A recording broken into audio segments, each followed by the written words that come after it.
Slip and falls in Modesto, California typically occur in apartment complexes, parking lots, and businesses that are open to the public.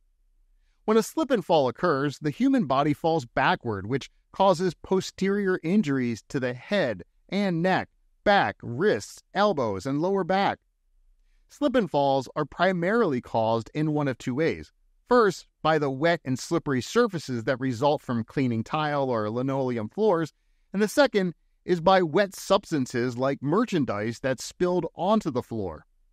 In Modesto, business operators owe their visitors a duty of care.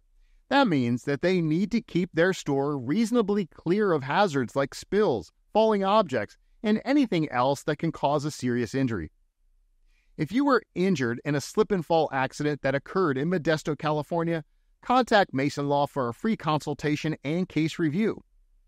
We'll help you understand your legal options for your unique case.